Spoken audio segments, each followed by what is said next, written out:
መልካም እግዚአብሔር አምላካችን እየነገረን እያስተማረን ስላለው እየገለጠልን ስላለው ያው ቃሉ ስሙ ለዘላለም በድጋሚ የተባረከ ይሁን። እንግዲህ በአጭር ቃል ጸጋንና ሕግን በተመለከተ ስንመለከት እዛው ቅድም ጀምሮ እየተካፈል ነው ባለው ዮሐንስ ወንጌል ምዕራፍ 1 ላይ እንደተነገረን ሁለት ማንነቶች ቀርበውልናል። የመጀመሪያው ሙሴ እና ሁለተኛው ደግሞ ጌታችን ኢየሱስ ክርስቶስ ማለት ነው። እንግዲህ ሕግ በሙሴ ተሰጥቶ ነበርና ሲለን የምናስታውሰው በኦሪት ዘጸአት ምዕራፍ 19 ላይ ያለውን እውነት ነው። እግዚአብሔር ከእስራኤል ጋር ኪዳን ገባ፣ ወይም ደግሞ እግዚአብሔር ከቀደመው ከአብርሃም ዘር ጋር ኪዳን ማድረጉን እናስታውሳለን። እንግዲህ ያ ሕግ ሰው ያለበትን ኃላፊነት እግዚአብሔርም ደግሞ ከዛ ጋር ተያይዞ ደግሞ ስላለው ኃላፊነት ይናገራል። ሰው ከሕጉ የሚገኘውን በረከት ለመቀበል ሕጉን መጠበቅ አለበት። ሰው ደግሞ ያንን ከጠበቀ ደግሞ እግዚአብሔር ደግሞ ከዛ ጋር ተያይዞ ደግሞ በረከት ይሰጣል፣ ይባርካል ማለት ነው። ስለዚህ በአጭር ቃል ሕግ ስንል ሰው ለእግዚአብሔር ማድረግ ስላለበት የሚናገር እውነት ነው ማለት ነው። ኪዳኑ ያንን ያስታውሰናል። ይሄ በሙሴ በኩል ሆኗል። ግን ስንመለከት ግን ሰው ሕጉን ጠብቋል ወይ ስንል ሰው ሕጉን አልጠበቅም። እንደውም ርቀን ሳንሄድ አይደል ሙሴ ሕጉን ተቀብሎ እስኪመጣ ድረስ እንኳን ያ የኪዳኑ ሕዝብ ጥጃ ሰርቶ እነዚህ አማልት ከግብጽ ያወጣችሁ ናችሁ በማለት ሕዝቡ እዛው ጣዖት ሲያመልክ እናገኛለን። ሰው ሕጉን አለመታዘዝ እዛው ክፍሉ ላይ እናገኝ እና ያ አመጽ ደግሞ እየጨመረ እየሄደ እናያለን እና ሰው ሕግን መጠበቅ አልቻለም። ሰው በዚህ ደግሞ ኃጢአተኛ ነው ማለት ነው። ስለ ጸጋ ደግሞ ስንመለከት ጸጋ ደግሞ በጌታችን በኢየሱስ ክርስቶስ ደግሞ ሆኗል ማለት ነው። ጸጋ ከጌታችን ከኢየሱስ ክርስቶስ ተገኝቷል ማለት ነው። ለዚህም እኮ ነው ሐዋርያ ቅዱስ ጳውሎስ በቲቶ መልእክቱ ምዕራፍ 2 ቁጥር 11 ሲናገር ሰዎችን ሁሉ የሚያድን የእግዚአብሔር ጸጋ ተገልጧልና ይላል ማለት ነው። በጌታችን በኢየሱስ ክርስቶስ ወደዚህ ዓለም የመጣው ትልቁ በረከት የእግዚአብሔር ጸጋ ነው ማለት ነው። ይሄ ደግሞ እግዚአብሔር ለሰው ያደረገውን ቸርነት ሲጀመር ራሱ ጸጋን ስንተረጎም እኮ ጸጋ ለማይገባው ሰው የሚሰጥ የሰጪውን ያህል የሆነ እና ተቀባዩ ራሱ የይገባኛል ጥያቄ የማያቀርብበት ማለት ነው። መብቴ ነው የማይልበት ማለት ነው። ጸጋ ላይ ሰው መብቴ ነው ይገባኛል አይልም፣ አይችልም። አዎ በቃ ጸጋ ራሱ የተሰጠው ለማይገባው ለኃጢአተኛ፣ ለወደቀ፣ ለጠፋ የሰው ልጅ ከእግዚአብሔር እንዲያው የተሰጠ ነገር ምንድን ነው ካልን ጸጋ ነው። ይሄ ጸጋ ደግሞ በጌታችን በኢየሱስ ክርስቶስ የተገለጠ ነው ማለት ነው። ጸጋን ይዞ ነው ወደኛ ዓለም የመጣው ጌታችን ኢየሱስ ክርስቶስ ጸጋ ነው ማለት ነው። ይሄ ጸጋ ደግሞ ለማን ነው? ለሁሉም የሆነ ማለት ነው። ለሁሉም ወንድ ሳይል ሴት ሳይል ጎሳ ዘር ሳይለይ ለሰው ልጆች ሁሉ የሆነ የተገለጠ የእግዚአብሔር ጸጋ ማለት ነው። ይሄ ጸጋ ደግሞ ምን የሚያደርግ ነው? የሚያድን ሰውን እግዚአብሔር የሚያደርግ ወደ ቀደመው ክብሩ የሚመልስ የኃጢአትን ስርዓት የሚበጥስ የኃጢአትን ቀንበር የሚሰብር ኃጢአትን ከሰው ልጆች ሕይወት ውስጥ ነቅሎ የሚጥል ማለት ነው። ይሄንን በአዲስ ኪዳን መጽሐፍ ውስጥ በተደጋጋሚ እናገኛለን ማለት ነው እና ጸጋ እግዚአብሔር ለሰው ልጆች የሰጠው ትልቅ ምሕረትና እውነት እንደሆነ እናስተውላለን። አሁንም ባለንበትም ዘመን እኮ ሰዎች ከሕግ ጋር በተያያዘ ከሕግ ጋር ሲታገሉ እናገኛለን። ጳውሎስ ታስታውሱ ከሆነ ገላትያ መልእክትም በሕግ ልትጸድቁ ብትፈልጉ አይደል? አዎ ከክርስቶስ ተለይታችሁ ከጸጋው ወድቃችኋል ይላል። ያ በጥረቴ እውነት ነው። ጌታችን ኢየሱስ ክርስቶስ በመስቀል ላይ መዳናችንን ፈጽመዋል። ግን ለመዳን ደግሞ ይሄንን ማድረግ አለብን፣ ይሄንን መጨመር አለብን ካለ ሰው ከጸጋው ይወድቃል። ያ ባይሆን ታዲያ ሰው ምችል ቢሆን ኖሮ አምላክ በስጋ ለምን ይገለጣል? መድህን በስጋ እንዴት ይገለጣል? ደህንነት እኮ ድራማ አይደለም። ሰው ስላልቻለ እኮ ነው። ሰው አይችልም። መዳን በራሱ መዳን አይችልም። ቅድም ብለናል እኮ ሙሌም እንዳነሳው በመስዋዕቶቹም እኮ የምናየው እነዛ የሚቀርቡ የኃጢአት መስዋዕት፣ የደህንነት መስዋዕት፣ የቁርባን መስዋዕት አይደል? እነዚህ መስዋዕቶች ሁሉ ከሰው ሕይወት ውስጥ ኃጢአትን መንቀል አልቻሉም። የሰውን ኃጢአት ሊያስወግዱ አልቻሉም። ዕብራውያን 9 እንደተጻፈ ኃጢአትን ከቶ ሊያስወግዱ የማይችሉ ይላቸዋል ማለት ነው። ኃጢአትን ሊያስወግድ ደግሞ የመጣው መድኃኒታችን ኢየሱስ ክርስቶስ ነው። ራሱ ዮሐንስ እዛም ነግሮናል። የዓለምን ሁሉ ኃጢአት የሚያስወግድ የእግዚአብሔር በግ ነው ያለው ማለት ነው። እዛው ሁለቴ ነው ራሱ ደግሞ የተናገረው እና ጌታችን ኢየሱስ ክርስቶስ ኃጢአት ሊያስወግድ የተገለጠ መድህን ነው። ከሱ በቀር ኃጢአት ሊያስወግድ የሚችል ማንም የለም እና ይሄንን ጸጋ ደግሞ ለሁላችን ሊሰጥ መድኃኒታችን ኢየሱስ ክርስቶስ ወደዚህ ዓለም መጣ እና አሁንም መስተዋል አለበት እና ጸጋው በጌታችን በኢየሱስ ክርስቶስ እንደሆነ በዚህ እውነት እናስተውላለን። ስለዚህ እውነት ነው ቅድም አሴ እንዳልከው የዲያብሎስ ስራ በጌታችን በኢየሱስ ክርስቶስ የመስቀል ሞት ፈርሷል። ምክንያቱም ሰይጣን በሰው ህይወት ላይ እድል ያገኘው በምንድን ነው? በኃጢአት ነው አይደል? አዎ በኃጢአት ነው። ሰይጣን በሰው ህይወት ውስጥ እድል ያገኘው በኃጢአት ነው። ይህንን ደግሞ ኃጢአት ደግሞ ሊያስወግድ መድኃኒታችን ኢየሱስ ክርስቶስ በመስቀል ላይ ተሰቀለ፣ በስጋ ወደዚህ ዓለም መጣ። ስለዚህ ሰይጣን አሁን በሰው ህይወት ላይ የበላይነት የለውም። እልቅናውን ስልጣኑን ጌታችን ኢየሱስ ክርስቶስ ገፏል ማለት ነው፣ ጥሏል ማለት ነው። ስለዚህ እሱን የሚያምን ሁሉ የዲያብሎስን ስራ እንደፈረሰ ሊያምን ይገባል እና ከዚህ ጋር ተያይዞ አንድ የመጽሐፍ ቅዱስ ክፍል ባነብ ደስ ይለኛል። አንደኛ ዮሐንስ ምዕራፍ 4 ላይ እንደዚህ ይለናል። ዮሐንስ መልእክት ምዕራፍ 4 ላይ ቁጥር 9 እንደዚህ ይላል፣ በዚህ የእግዚአብሔር ፍቅር በእኛ ዘንድ ተገለጠ ይላል፣ በእርሱ በኩል በሕይወት እንኖር ዘንድ እግዚአብሔር አንድ ልጁን ወደ ዓለም ልኮታልና። ፍቅርም እንደዚህ ነው፣ እግዚአብሔር እርሱ ራሱ እንደወደደን ስለ ኃጢአታችንም ማስተሰሪያ ይሆን ዘንድ ልጁን እንደላከ እንጂ እኛ እግዚአብሔርን እንደወደድ ነው አይደለም ይላል እና በእርሱ በኩል በሕይወት እንኖር ዘንድ እግዚአብሔር ልጁን የኃጢአታችን ማስተሰሪያ እንዲሆን ልኮታል። ይህን ደግሞ ሲያደርግ እግዚአብሔር እሱ እንደወደደን እንጂ እኛ እንደወደድ ነው አይደለም ይለናል እና በክርስቶስ ኢየሱስ የሚያምን በክርስቶስ በኩል ሕይወት ያገኛል ማለት ነው። ቅድም አንብበናል እኮ ለሰው ሁሉ የሚያበራ እውነተኛ ብርሃን ይላል እና ይሄ ብርሃን ሁሉም ላይ ነው የሚበራው። የት ላይ? የሰው ልብ ላይ ነው የሚበራው። ጨለማ ላይ የሚያበራ ብርሃን ማለት ነው።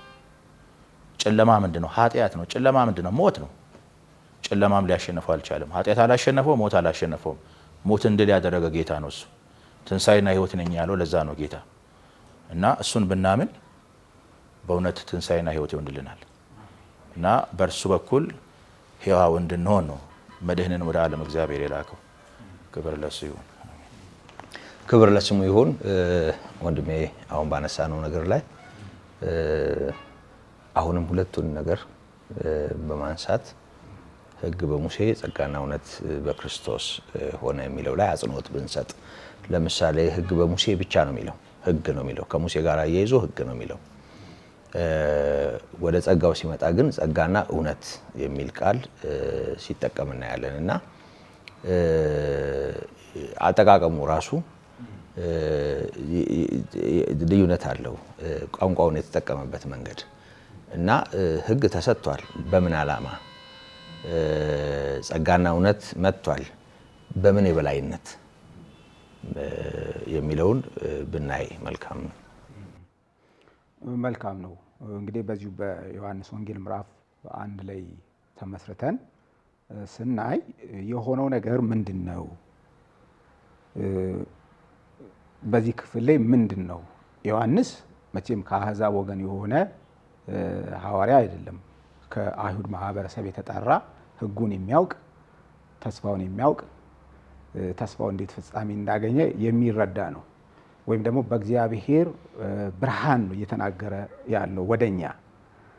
በዚህ መሰረት ሙሴ ሕግ አመጣ ነው በቀላሉ። ሙሴ ያመጣው ለሕዝቡ ምንድን ነው? ሕግን አመጣ። ጌታ ኢየሱስስ ምን አመጣ? ጸጋንና እውነትን ነው። አሁን ይሄ ሕግ ስንል መላው ሁሉንም ቶራውን ማለት ነው። ለእስራኤል የተሰጠውን አጠቃላይ ሕግን የሚመለከት ነው።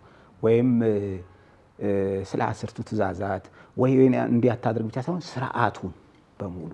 አዎ በጣም ግዙፍ የሆነውን ስርዓት አመጣ። በዛ ስርዓት ውስጥ ነው እስራኤል ከእግዚአብሔር ጋር ግንኙነት ታደርግ የነበረው። ጌታ ኢየሱስስ ምን አመጣ ለሚለው ጸጋና እውነትን እና የሙሴም ሕግ መልካም ነው እያለ እየሰበከው አይደለም። እሱ እየሰበከ ያለው የጌታችን የኢየሱስ ክርስቶስን ወንጌል ነው። ለምን ካልን ጌታችን ኢየሱስ ክርስቶስ ጸጋንና እውነትን ተሞልቶ ስለመጣ እርሱ ከሙሴ ይበልጣል ነው። ምንም ጥያቄ ውስጥ ሊገባ አይገባም። ይሄ ስለዚህ ስለ ሁለት ነገር ሲናገር ወደ ጸጋው መለሳለሁ። እውነት ሲል እውነት መንገድ ማለት ነው። ግልጽ በሆነ መንገድ እውነት። ለምሳሌ ሰው እግዚአብሔርን እፈልጋለሁ፣ እግዚአብሔርን ማን ያሳየኛል፣ ወደ እግዚአብሔር እንዴት ይደረሳል ብሎ ጥያቄ ቢጠይቅ ሰው ወደ እግዚአብሔር የሚደርሰው በመንገዱ በኩል ነው። መንገድን ደግሞ ጌታ ኢየሱስ አምጥቶታል። ራሱ ደግሞ መንገድ ነው። ያለ ኢየሱስ ሰዎች ወደ እግዚአብሔር አይደርሱም ማለት መንገድ የለም ሌላ መንገድ። ሕይወት እንደሆነ ብርሃን እንደሆነ ዮሐንስ በተደጋጋሚ ነው የሚናገረው ስለ ኢየሱስ። በዚህ ክፍል ውስጥ ሕይወትን ወደ 40 ሳይጠቀም ይቀራል ዮሐንስ ወንጌል ውስጥ። ብርሃንን ከ20 ምናምን በላይ ሊሆን ይችላል። ስለዚህ ኢየሱስ የሕይወት ብርሃን ነው፣ መንገድ ነው፣ መድኃኒት ነው፣ እርሱ ከላይ ነው እያለ ስለሱ እየነገረን ነው። ጸጋን ግን በደንብ ማየት ጥሩ ነው። ብዙ ነገር ቢነሳም ጸጋ በብሉይ ኪዳን ውስጥ ይታወቃል። አንድ ቃል አለች በብሉይ ኪዳን በዕብራይስጥ ሄሴድ። ሄሴድ ከዕብራይስጥ ቋንቋ ውጪ በትክክል መተርጎም አትችልም። ልክ ነው። ጸጋ ማለት ለማይገባው የተሰጠ ችሮታ ብለን ልንተረጉም እንችላለን። ዮሐንስ በዛ በቶራ ውስጥ እንኳ የሆነ ነገር እግዚአብሔር ተስፋ ሰጥቷል አይደል? ተስፋው የማይነቃነቅ ነው። ተስፋው ከሕግ በፊት ነው የተሰጠው። ሆኖም ግን በሕዝቡና በእግዚአብሔር መካከል ቃል ኪዳን አለ። ቃል ኪዳኑ ብዙ ጊዜ ተናግቷል፣ ብዙ ጊዜ ተናውጧል፣ ተሰብሯል። ግን እግዚአብሔር ለእስራኤል እንደ አባወራ ነበር። ጥልቅ አፍቃሪ፣ ጥልቅ ምሕረት ሰጪ፣ እጅግ ወዳጅና ከፍቅሩ የተነሳ ስለ ሕዝቡ እንቅልፍ የሚያጣ ማለት በቃ በቀላሉ ማለት ነው። አዎ ሄሴድ ማለት እንደዛ ነው። ስለዚህ ዮሐንስ ሄሴድን ነው አንስቦ ያመጣው። እስራኤላውያን ስለ ጸጋ ያውቃሉ? እንዴታ! ከ100 እስከ 150 እቺ ቃል በብሉይ ኪዳን ውስጥ ተጠቅሳለች። ለምሳሌ ነቢያት እስራኤል ስለሰራችው ኃጢአት እየተናገሩ እግዚአብሔር እስራኤል እንዴት እንደሚነቅል፣ እንዴት እንደሚያፈርስ፣ ቅጥሩ እንዴት እንደሚፈርስ፣ መቅደሱ እንዴት እንደሚቃጠል እየተናገረ ጥልቅ አፍቃሪ ስለሆነ ኪዳኑን እሱ ስለሚጠብቅ ሄሴዳውንም ትመጣለች በሆነ ቦታ ላይ ማለት ነው፣ ብቅ ይላል። ይሄ ማለት ምንድን ነው? በጣም የሚዋደዱ የሚፋቀሩ፣ ግን ሚስት በጣም አስቸጋሪ፣ የምታመነዝር፣ የምታስቸግር፣ የባልዮ ፍቅር ግን በቁጣ ውስጥ በንዴት ውስጥ እንኳን ያ ፍቅር ያስቸግረዋል። መተው አይችልም ማለት ሚስቱን። እንዲህ ባለ ለምሳሌ ሆሴ እንደዛ ነው። የሆሴ ትንቢት በሄሴድ ላይ ነው የተመሰረተው። አሁን ዮሐንስ ኢየሱስ በሄሴድ ተሞልቶ ነው የመጣው ነው። በእግዚአብሔር ምሕረት፣ በእግዚአብሔር ፍቅር። ለምን ሄሴድ በ3 በ4 ቋንቋ ቃል ነው መተርጎም ያለበት ቀጥተኛ ስለማያገኝ ብቻ አስካሪ ፍቅር እንበለው። እግዚአብሔር ሕዝቡን ሊተው አይችልም። ሙሴ ሕጉን ይዞ ሲመጣ ሕግ ምንድን ነው? ሞት ነው። ሰው ላይ ፍርድ ነው ይዞ የመጣው። ኢየሱስ ግን ሰዎችን ወደ ሕይወት ነው የሚመራው። ለምን? በሄሴድ ስለተሞላ ማለት ነው። በተትረፈረፈ ጸጋ፣ በተትረፈረፈ ምሕረት። እስቲ እሱን ለማብራራቱን እንተውና እኛው ምን ዋስትና አለን ከእግዚአብሔር ጋር ለመኖር? ለምሳሌ በክርስቶስ አምነናል፣ ተስፋም አድርገናል፣ ሕይወትን ተቀብለናል። ዋስትናው ግን ማን ነው ቢባል እኔ ነኝ? እያንዳንዳችን ነን? አይደለም። እሱ ጋር ነው ዋስትናውንም ያለው። በጥልቅ ፍቅር ይወደናል ማለት ነው። በማይነገር ጸጋ፣ በማይነገር ምሕረት እግዚአብሔር ወደ ሰው ልጆች መጥቷል። መሲሁ ወደዚህ ዓለም ሲመጣ ጸጋን ተሞልቶ ማለት የተትረፈረፈ ጸጋ ማለት ምንድን ነው? እንደ ውቅያኖስ ያለ ሙላት ማለት ነው። እግዚአብሔር ወደዚህ ዓለም አፍስሷል። እና ስለ ኢየሱስ ሲነግረን ዝም ብሎ ስብከት የሆነ ትምህርት እየነገረን አይደለም። አቤት የእግዚአብሔር የጸጋው ሙላት፣ የምህረቱ ሙላት፣ የፍቅሩ ሙላት። ቤተ ክርስቲያን ዛሬ በዛ ፍቅር ውስጥ ነው የምትኖረው ማለት ነው። እኛም በአገልግሎት ለመኖር እስከ መጨረሻ ክርስቶስን ለማየት የምንችለው፣ የምንጽናናው፣ የምንደሰተው፣ እግዚአብሔርን የምናከብረው፣ የምናመልከው ጌታችን ኢየሱስ ክርስቶስ ጸጋና እውነትን ተሞልቶ ስለመጣ ነው። የማያልቅ ጸጋ ይዞልን መጥቷል ማለት ነው። ከሙሴ ጋር ሲወዳደር የት የለሌ በፍጹም እንደውም ሊወዳደርም አይችልም። ግን ማሳየት ነበረበት። ልክ ነው። ሙሴ የታወቀ ስለሆነ ስርዓቱ የታወቀ ስለሆነ እስራኤል በዛ ውስጥ ስለኖረች ፍጻሜውንም ታውቀዋለች። ብዙ ጊዜ በነገራችን ላይ ኪዳኑ ሲፈርስ ቅጣቱ በሙሴ ሕግ ነው ይደረግ የነበረው። ለምን? ቃል ኪዳን አድርጓላ። የመርገምና የበረከት ስምምነት አድርጋለች። በዛ ትቀጣለች። ግን ምን ይሆናል? አንዳንዴ ሄሴድ እያሸነፈ ይመጣል። ከባቢሎን ምንድነው ህዝቡን የመለሰው ካልን የእግዚአብሔር ምሕረት ነው የመለሰው። አሁን ምንድነው ትንሽ ትንሽ በያ እንደ አዲሱ ኪዳን እንደ መሲው ተሞልቶ ባይመጣም እየቀመሱት ያውቁታል። አሁን ግን ምን ሆኗል? ተትረፍርፏል እያለ ነው። አዎ ሞልቷል። አሁን አዎ ክብር ለስሙ ይሁን። እንግዲህ ያው እያጠቃለልን ነው። ህግ በሙሴ ያው በጥሩ ቋንቋ ተገልጧል። የተትረፈረፈ እግዚአብሔር ምሕረት፣ እግዚአብሔር ሰውን የማይጥልበት ከልቡ የመነጨ እግዚአብሔር በጎነት የተገለጠበትን እውነት ነው ጸጋ ያለው ብለናል።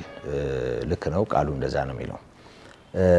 እንደው ነገሩን ለመቋጨትና እዚህ ጋር ለመጠቅለል ያህል ስለ ህግ ሲነሳ ወደ ዘፍጥረት ሄደን ኤደን ገነት ውስጥ እግዚአብሔር ለሰው የሰጠውን ትእዛዝ እናያለን። ያ በገነት ውስጥ ሰው በእግዚአብሔር ምሕረት ለመኖር ወይም ከእግዚአብሔር ጋር ለመኖር መጠበቅ የሚገባው ህግ ነው። ያው ሰው አልታዘዘም፣ ወድቋል። ላልታዘዘው የሰው ልጅ እንደገና በምድረ በዳ በሙሴ አማካኝነት ስፍር ቁጥር የሌለው ህግ ቀርቧል። ቅድም እንደተባለው ብዙ ጊዜ ህግ ሲባል 10ቱን ትእዛዛት በዘጸአት 20 ላይ የሰፈሩትን ነው አእምሯችን ቶሎ የሚያስባቸው።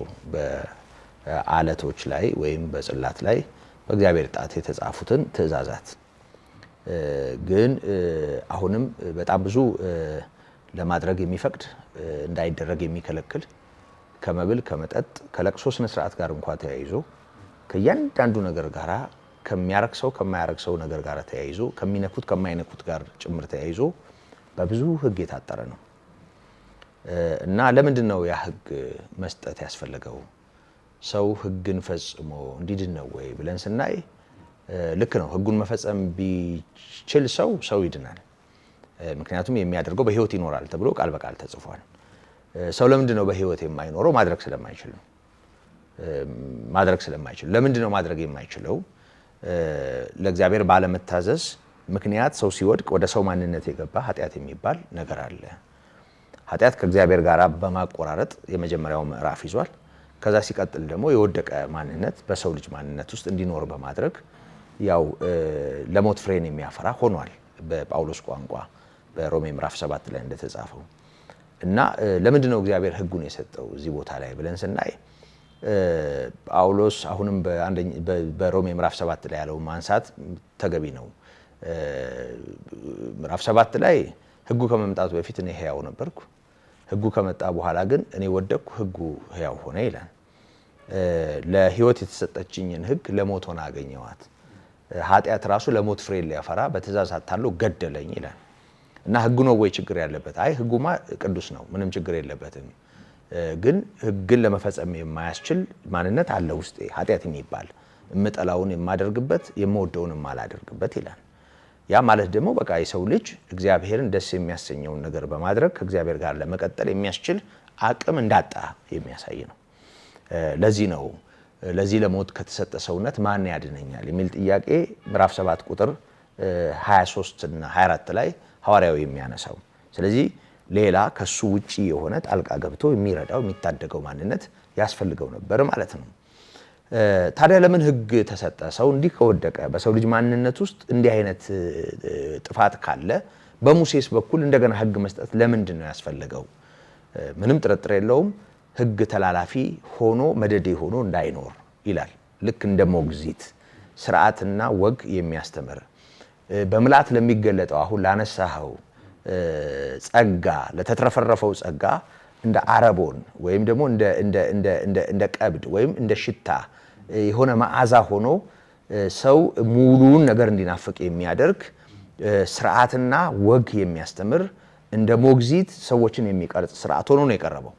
እንደውም ሮሜ ምዕራፍ 3 ቁጥር 19 ጀምሮ ባለው ክፍል አንደበት ሁሉ ይዘጋ ዘንድ መላስም ሁሉ ከእግዚአብሔር ፍርድ በታች ይሆን ዘንድ ህግ የሚናገረው ከህግ በታች ላሉት እንዲናገር እናውቃለን ይልና፣ ምክንያቱም ኃጢአት በህግ ይታወቃል ነው የሚለን።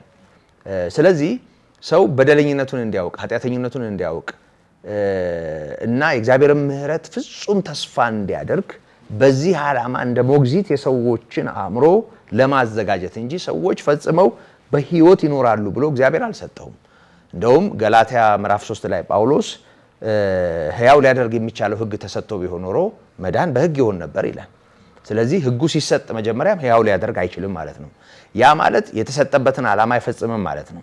ያ ማለት እውነት አይደለም ማለት ነው፣ አይፈጸምም ማለት ነው።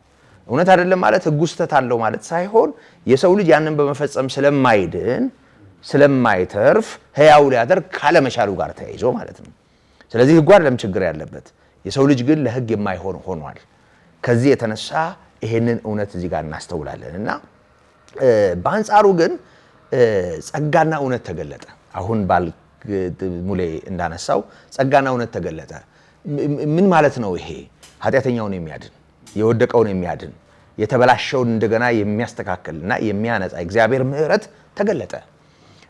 ኃጢአተኞችን ሁሉ የሚያድን እግዚአብሔር ጸጋ ተገለጠ ተብሎ እንደተጻፈ ተገለጠ እና ይሄው እግዚአብሔር ይመስገን እኛም ድነን ምሕረት አግኝተን ሰዎች ሁሉ ምሕረት እንዲቀበሉ ይህን የምስራች እናወራለን። ምሕረት እንደተደረገለት ሰው ጸጋው በእምነት እንዳዳነው ሰው ወደ እግዚአብሔር የሚቀርብበት ተስፋ እንደታየው ሰው ከእግዚአብሔር ጋር መታረቃችንን ከእግዚአብሔር ጋር አንድ መሆናችንን በልጁ በኩል መቀራረባችንን መሀል የነበረ ግድግዳ መፍረሱን አምነን ይሄው ሰው ሁሉ ወደዚህ ምሕረት እንዲመጣ እየተናገርን ነው። ጸጋው እውነት ነው ማለት ነው። በእኛ ህይወት ውስጥ እኛን አትርፏል፣ እኛን አስመልጧል። ለዚህ ነው ጳውሎስ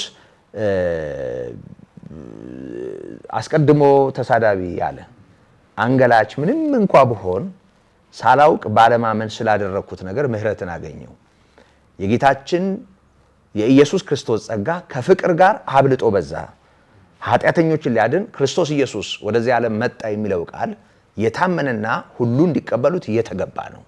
ከኃጢአተኛ ዋና እኔ ነበርኩ ይልና እግዚአብሔር ለኃጢአተኞች ሁሉ ያለው ምሕረት በእኔ ለማሳየት ዋና በመሆን በእኔ ላይ ይሄን አደረገ አለ። ስለዚህ ጳውሎስ የአዳም ልጅ በመሆኑ የገባበት አዘቅት አለ እንደማናችንም። በግሉ ደግሞ ተሳዳቢ አንገላች ከመሆኑ ጋር ተያይዞ ደግሞ ያለበት እስራት አለ። ግን ዋና በመሆን በእኔ ላይ እግዚአብሔር ይሄን አደረጋል። ስለዚህ አሁን የዲያብሎስ ስራ ፈረሰ ብለን ስንናገር በኃጢአት በኩል ከእግዚአብሔር ጋር አጣልቶን የነበረው ክፉ በሰው ህይወት የተበተበውን ነገር ጌታ ኢየሱስ ክርስቶስ ሰውን በመወከል በስጋ ተገልጦ የሰውን ህይወትና ኑሮ ኖሮ በእግዚአብሔር ፊት ጽድቅ ሆኖ በመገኘት ጽድቃችንም ሆኖ በመገኘት የጠላትን ስራ አፈረሰ ማለት ነው። ስለዚህ በእኛ ጉዳይ የሰይጣን ስራ ፈርሷል። እኛ ሁላችንም እንደሚያዩን ሰዎች በርቀት እንደሚሰሙን ሰዎች ሁላችንም ኃጢአተኞች ነን፣ የወደቀው የአዳም ልጆች ነን።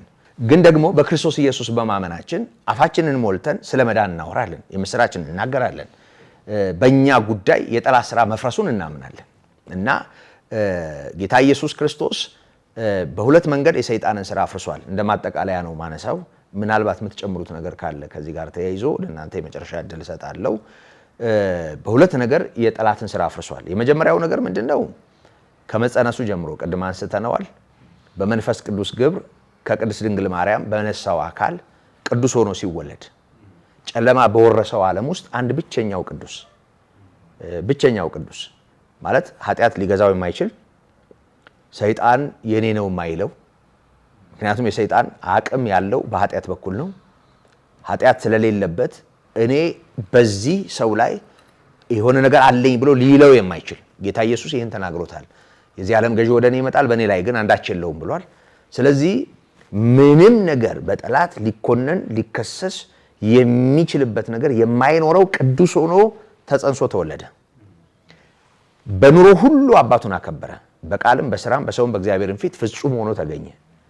አሁን በክርስቶስ ጉዳይ በራሱ በስጋ በተገለጠው መለኮት ማለት ነው። አሁን ስጋዊውን ብቻ ብናይ፣ ምክንያቱም ፍጹም ሰው ሆኗል። ስጋዊውን ብቻ ማለት ፍጹም ሰው በሆነበት ማንነቱ ስናይ፣ ፍጹም ሰው በሆነ ማንነቱ ክርስቶስን በተመለከተ በሰውም በእግዚአብሔርም ፊት ከመጸነስም ከመወለድም ከአጠቃላይ ኑሮ አኳያ ነውርም ርኩሰትም ስላልተገኘበት በክርስቶስ ጉዳይ የሰይጣን ስራ ፈርሷል። ምክንያቱም ሰይጣን የማይገዛው ማንነት ወደ ዓለም ገባ። የሰይጣንን ስራ የሚያፈርስ ማንነት ወደ ዓለም ገባ። አንድ ብርሃን ወደ ዓለም ገባ። ሁለተኛ አዳም ሌላ ማንነት ወደ ዓለም ገባ። በሴቲቱ ዘር በኩል ሰው ቢሆንም ቅድም እንዳነሳ ነው ስጋና ደም ገንዘብ ቢያደርግም ግን ነውር ያልተቀላቀለበት ቅዱስ ሆኖ ተጸንሶ የተወለደ ከመሆኑ አኳያ ሰይጣን የኔ የሚለው የኃጢአት ነጥብ የሌለበት ቅዱስ ተገኘ። በሱ ጉዳይ የዲያብሎስ ስራ ፈረሰ ማለት ነው። ምክንያቱም ዋና ስራው ኃጢአት ነው። ኃጢአት የሌለበት ወደ ዓለም ገባ። ይሄ መጀመሪያው ነገር ነው። ከዛ ሲቀጥል ግን ይሄ ማንነት በገዛ ፈቃዱ ለአባቱ ፈቃድ ራሱን አሳልፎ ሰጥቶ መስቀል ላይ ሲወጣ እግዚአብሔር የሁላችንን በደል በእርሱ ላይ ሲያኖርና ክርስቶስ ስለኛ ኃጢአት ራሱን አሳልፎ ሲሰጥ ኃጢአት የሌለበት እሱ ስለኛ ኃጢአት በመሰቀሉ ምክንያት እንደገና ሰይጣን በእኛ ላይ ያለውን እድል አጣ። ምክንያቱም በሕይወታቸው ዘመን ሙሉ ስለ ሞት ፍርሃት ይታሰሩ የነበሩትን ነፃ እንዲያወጣ በሞትም ላይ ስልጣን ያለውን በሞቱ እንዲሽር በስጋና በደም ተካፈለ። የያዘው የአብርሃምን ዘር እንጂ የመላእክትን አይደለም። ስለዚህ ደግሞ የሕዝብን ኃጢአት ለማስተስረይ በነገር ሁሉ ወንድሞቹ ሊመስል ተገባው ተብሎ እንደተጻፈ በዚህ ማንነት በኩል ጌታ ኢየሱስ ክርስቶስ ስለ ኃጢአታችን በመስቀል ላይ ሲሰቀል ሰይጣን በእኛ ላይ የነበረውን እድል ደግሞ አጣ። ምክንያቱም በቅዱሱ ላይ በወሰደው እርምጃ አሁን በዚህ ሁኔታ ውስጥ የምናየው በራሱ ማንነት እንግዲህ ይሄ መለኮታዊነቱን ቅድመ ዓለም የነበረ ማንነቱን ኃጢአት ሊነካው የማይችል ቅድስናውን መለኮታዊነቱን እነዚህን ሁሉ ወደ ጎን አስቀምጠን ማለትም ኦልሬዲ ከዚህ ጋር ተያይዞ ምንም የምናነሳው ነገር ስለማይኖር ወደ ሰውነቱ ስንመጣ ወደ ስጋዊው ስንመጣ ሰው በሆነበት ማንነቱ ወዳደረገው ነገር ስንመጣ ፍጹም ቅዱስና ንጹህ ሆኖ በሱ ጉዳይ ጠላት አቅም አጥቶ ስለ እኛ በከፈለው ዋጋ ደግሞ የኃጢአታችንን ዕዳ ከፍሎ የሰይጣንን ስራ ፈረሰው። ስለዚህ ምን ማለት ነው? በሌላ ቋንቋ ክርስቶስ ስለ እኔ ኃጢአት ሞቷል። እግዚአብሔር አንድ ልጁን ሰጥቶ አትርፎኛል። ጌታ ኢየሱስ ክርስቶስ የከፈለው ዋጋ ለእኔ የተከፈለ ነው። ምክንያቱም ሞት የኃጢአት ደሞዝ ነው። እሱ ኃጢአት የለበትም፣ ሊሞት አይገባውም። ግን ስለ እኔ ኃጢአት ሞቷል ብለን ስናምን በእኛ ጉዳይ የሰይጣን ስራ ይፈርሳል። ስለዚህ ዋናው የሰይጣን ስራ ኃጢአት ነው። የኃጢአትን ምንጭ የሆነውን የጠላትን ስራ ሊያፈርስ ነው ጌታ ኢየሱስ የተገለጠው። ስለዚህ የዲያብሎስን ስራ አፈረሰው በጽድቅ በመኖር ስለ ኃጢአተኞች በመሞት። እንዲህ ማለት እንችላለን። ልክ ነው፣ እንደ ማንኛውም ሰው ኃጢአተኛ ነኝ፣ ኃጢአተኞች ነን። ግን ኢየሱስ ስለኛ ኃጢአት በመሞቱ ምክንያት ኃጢአት የሚጠይቀው ዋጋ ተከፍሎልናል። ክርስቶስ ስለኛ ሞቷልና በዚህ ምክንያት ከኃጢአት ነፃ ወጥተናል። የሰይጣን ስራ በእኛ ጉዳይ ፈርሷል ማለት እንችላለን። ይሄ እውነት ካልተሰመረበት፣ ይሄ እውነት ካልተስተዋለ፣ እግዚአብሔር በክርስቶስ ወደዚህ ዓለም መምጣት ምን እንዳደረገ ካልገባን የዲያብሎስን ስራ አፈረሰ፣ ሊያፈርስ መጣ። አንዳንዶች የዲያብሎስ ስራ ሊያፈርስ መጣ የሚለውን በቃ ይሄ ገበያ የሚዘጋ ንግድ የሚያበላሽ ይሄ ጤና የሚፈትን ይሄ በሽታ ምናምን ሆኖ በየጸሎቱ በየጸበሉ በየምናምኑ የሚንጫጫው አለ አይደል? የጠላት ስራ እሱ ከሰው ህይወት ከመውጣቱ ጋራ ወይም ደግሞ ሰዎች ይሄ ነገር ተወግዶላቸው ኑሯቸው ጤናማ ከመሆኑ ጋራ ያገናኙታል። ልክ ነው። የጌታ በመሰረቱ እግረ መንገዱን መዳን በሌላ በማንም የለም እንድንበት ዘንድ የተሰጠ ስም ከሰማይ በታች ሌላ የለም። እግረ መንገዱ ማለት ያልኩበት ምክንያት ያው ዋናው ነገራችን አይደለም እያልኩ ሳይሆን ይሄ ከዚህ ከፈውስ ጋር የተያዘውን ነገር ድንገት ስላነሳሁት ነው። ስለዚህ ያም ቢሆን ያለ ኢየሱስ ክርስቶስም አይሆንም። ሆኗልም ከተባለ ውሸት ነው። ምክንያቱም እግዚአብሔር ማህተም ያደረገበት ፈውስ በኢየሱስ ክርስቶስም የሚሆነው ብቻ ስለሆነ ይሄ እንዳለ ሆኖ ልክ ነው። ዛሬም ጌታ ኢየሱስ ነፃ ያወጣል። ዛሬም የታሰሩ ሰዎች ይፈታሉ። ዛሬም የጠላት ስራ በጌታ በኢየሱስ ስም ይፈርሳል። ግን አሁን በእምነት በኢየሱስ ክርስቶስ ስም ስለሚፈርሰው በህይወታችን ዙሪያ ስላለው ምድራዊ ምስቅልቅል አይደለም እያወራን ያለ ነው። ከዘላለም ህይወት አኳያ ከመዳን አኳያ እግዚአብሔር ለኛ ካለው ዘላለማዊ ነገር አኳያ ሰይጣን በእኛ ህይወት የሰራውን ስራ ጌታ ኢየሱስ እንዳፈረሰ ከማስተዋል ጋር በተያያዘው ጉዳይ ክብር ለስሙ ይሁን። እግዚአብሔር የዲያብሎስን ስራ በልጁ በኩል አፍርሶታል። ስለዚህ የዲያብሎስን ስራ እንዲያፈርስ የእግዚአብሔር ልጅ ተገለጠ። የዲያብሎስ ስራ ምንድነው? ኃጢአት ነው። ኃጢአት ደግሞ ምንድነው? አመፃ ነው። የኃጢአት ደሞዝ ምንድነው? ሞት ነው። ስለዚህ ጌታ ኢየሱስ ከዚህ ሊያድነን ነው ወደዚህ ዓለም የመጣው እና የጌታችን የኢየሱስ ክርስቶስን መገለጥ ወደዚህ ዓለም መምጣት ስናይ ሌላው ሰው ሊያደርገው የማይችለውን ማንም ሌላ ሊሰራ የማይችለው ሊሰራ የተገለጠ ኃጢአትን ከሰው ማንነት ሊያንከባልል የተገለጠ መሆኑን በማስተዋል ሊሆን ይገባዋል። ክብርና ምስጋና ለስሙ ይሁን። እግዚአብሔር ቸርነት አድርጎልናል። የተገለጠው ጌታ ኢየሱስ የሰይጣንን ስራ አፍርሶታል። ስለዚህ ከሱ አምልጠን ነው ጌታን እያከበርን እግዚአብሔርን የምናመልከው። ይሄንን ሁሉ ሊያስተውለው ይገባል። እንግዲህ ከዚህ ጋር ተያይዞ እንደ መጨረሻ መልእክት የምታስተላልፉት ነገር ካለ አጽንኦት የምታደርጉበት ካሁን እንዳነሳሁት ደግሞ በልባችሁ እግዚአብሔር ያስቀመጠው ነገር ካለ እሱን በማለት የጊዜውን ውይይት በዚህ እንቋጫለን። ብዙ ሀሳብ ስላነሳ እኔ በዛ ላይ የምሰጠው አጽንኦት የለም። ግን ለዚህ እንግዲህ ተመልካቾቻችን እኛም ብንሆን ለዚህ ለሰማነው ቃል ትክክለኛ አጽፋዊ ምላሽ መስጠት አለብን። ጌታችን ኢየሱስ ክርስቶስ የህይወት ብርሃን ነው፣ የህይወት መንገድ ነው። በእርሱ በማመን ከእግዚአብሔር ጋር እንታረቃለን፣ ዘላለማዊ ህይወትን እናገኛለን፣ የእግዚአብሔርን ጸጋ እንቀበላለን፣ ወደ እግዚአብሔር ደስታ እንገባለን።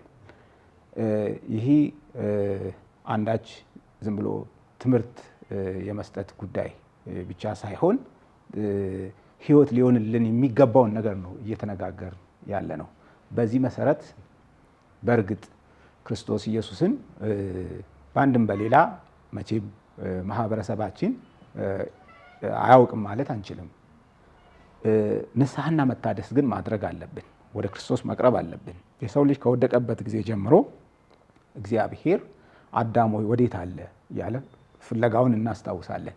ያ ፍለጋ በገነት ብቻ የተቋጨ አይደለም። ግርግም ድረስ ነው የመጣው ጌታ። ወደኛ ማንነት ነው የመጣው ጌታ ማለት እቤታችን ድረስ አንድ ሰው ፈልጎ ደውሎ ፈልጎ አፈላልጎ አቶን ግን ከፍቅሩ የተነሳ ያለንበት ድረስ ጓዳ ድረስ ሲመጣ ትልቅ ክብር እንሰጠዋለን። መቼም ለሰው እንኳን ማለት ነው። ጌታ ዘጋግመን ተናግረናል። እኛ ማንነታችን በኃጢአት ምክንያት ተዋርዷል። የተዋረደውን ለማንሳት እኛን ሆነ። ለዚህ ፍለጋ በእውነት እውነተኛ ምላሽ ልንሰጥ ይገባል። ክርስቶስን ልንወደው ያስፈልጋል፣ ልንቀርበው ያስፈልጋል። እስከዚህ ስናወራ የቆየ ነው ወይም ምክራችን ከእግዚአብሔር ቃል እየተመለከት ነው ወደዚህ ታላቅ ህይወት እንድንቀርብ ነው። እንዳመን ነው እንኳን የምንቆጥር ሰዎች በእውነት እግዚአብሔር እንዴት ያለ ጸጋ፣ እንዴት ያለ እውነት፣ እንዴት ያለ ብርሃን፣ እንዴት ያለ ህይወት እንደላከልን ለካ እግዚአብሔር ዘመዳችን ነው፣ ወገናችን ነው፣ መኖሪያችን ነው እና የበለጠ ልንቀርቦ ይገባል። በልደት ወቅት በትንሣኤም በስቅለትም ወቅት የተለያዩ ጊዜ እንግዲህ የበለጠ አብይ ጉዳይ አድርገን እናወሳለን። መቼም እንደው ቀለል ብሎ የሚያልፍ ጊዜ መሆን የለበትም።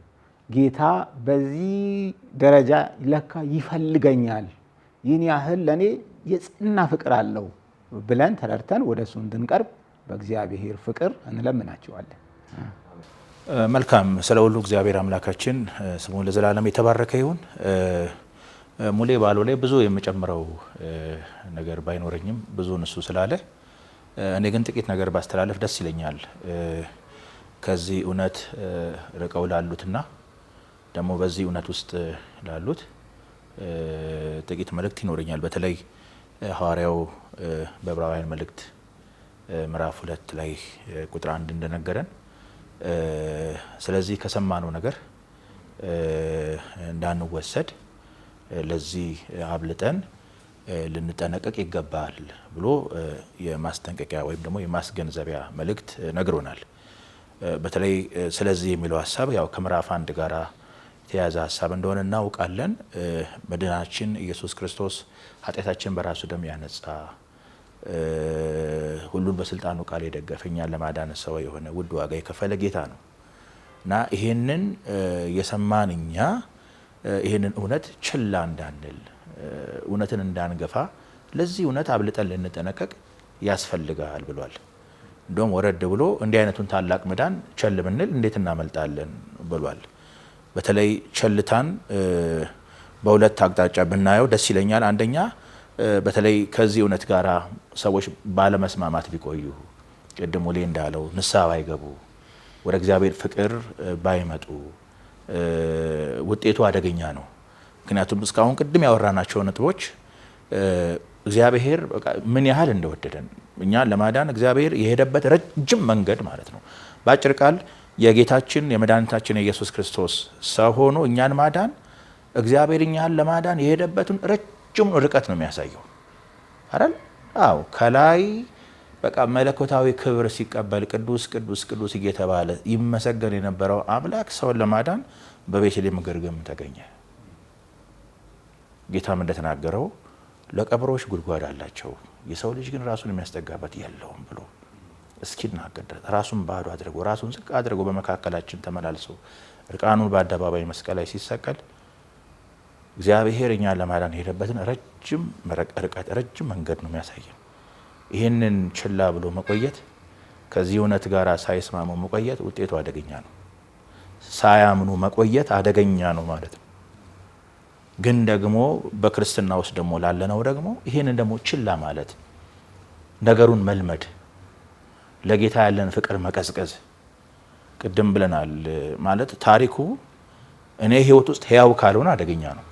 ሰው ልደት ያከብራል፣ ጌታ ተወለደ ይላል። ግን ለምን ተወለደ አይደል? ሰው ይበላል ይጠጣል ገና እያለ ያከብራል። ግን ታሪኩ ከኔ ህይወት ጋር ህያው ካልሆነ ረብ የለውም፣ ጥቅም የለውም። ይሄ ዋጋ ያስከፍላል። ለብታ ደግሞ አደገኛ ነው።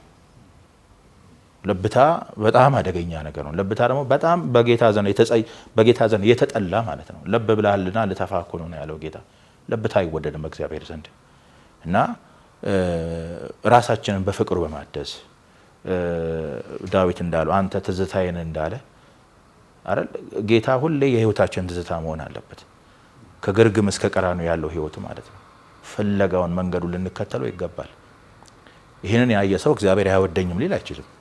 ጌታ አይወደኝም ጥሎኛል ሊል አይችልም። ታሪኩ ህይወቱ የኖረበት ህይወት የህይወት ምስክር ነው። እያንዳንዱ ከኛ ህይወት ጋር የተሳሰረ ነው እና ይህንን ችላ እንዳንል በእግዚአብሔር ፍቅር ማሳሰብ እፈልጋለሁ። እግዚአብሔር አምላካችን የተመሰገነ ይሁን። አሜን። ክብር ለአምላካችን ይሁን። እንግዲህ እግዚአብሔር በምህረት ደግፎን በነገር ሁሉ አስተምሮናል። ምስጋናና ክብር ለስሙ ይሁን።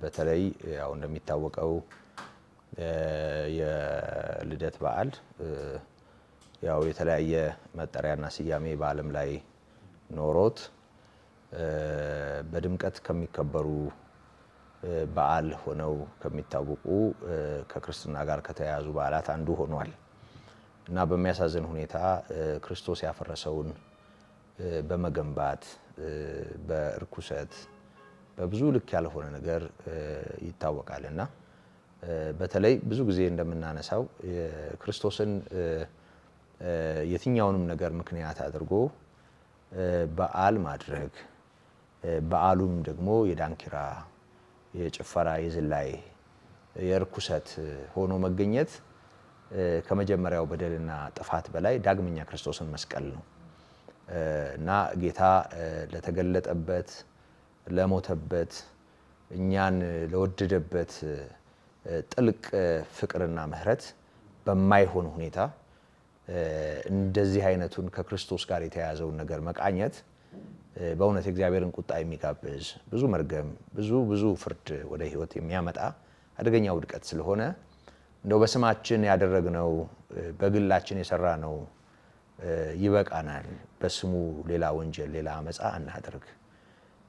ስሙን ከጠራን፣ ተወለደ ካልን፣ ተሰቀለ ካልን፣ ተጠመቀ ካልን፣ ጌታ ኢየሱስ ራሱን እንዲህ ላለው ሁኔታ አሳልፎ ለሰጠበት ዓላማ አይኖቻችን ይገለጡ።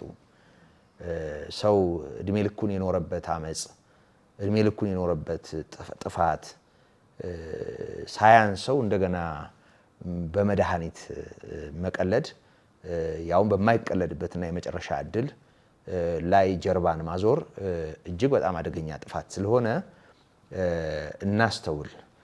በእውነት እግዚአብሔርን እንደገና ለማየት አይኖቻችን ይገለጡ። የሚወደን ጌታ፣ እጁን ዘርግቶ የሚጠብቀን ጌታ፣ አንድ ልጁን ስለኛ አሳልፎ የሰጠ ጌታ፣ ያ የማይወሰነው እንዲህ ባለ ሁኔታ ራሱን ዝቅ አድርጎ ተወስኖ እንዲገኝ፣ የማይታየው እንዲታይ፣ እንዲዳሰስ፣ ለመከራ ተላልፎ እንዲሰጥ ያደረገውን የእግዚአብሔርን ጥልቅ ፍቅር እንደገና በመግፋት እግዚአብሔር እንዳናሳዝነው ወደ ጌታ ምሕረት እንመለስ። በእግዚአብሔር የተወደድን ነን። የተወደዳችሁ በምንም አይነት ሁኔታ ውስጥ ሁኑ እንሁን፣ እግዚአብሔር በማይለወጥ ምሕረት እጁን እንደዘረጋ የጸጋው ዘመን አሁንም እንዳላበቃ ልናስተውል ይገባል። ወደ ጌታ ፊታችንን ዘወር እናድርግ። ከእግዚአብሔር ጋር እንታረቅ። እግዚአብሔር የሰጠንን እድል እንጠቀምበት። እንደ አጋጣሚ ሳንቆጥር ዛሬም የተካፈልነውን እውነት ሕይወታችንን ለክርስቶስ ባለንበት እንስጥ። ጌታ ዛሬም ባልተለወጠ ምሕረት እጆቻችንን ይይዛል።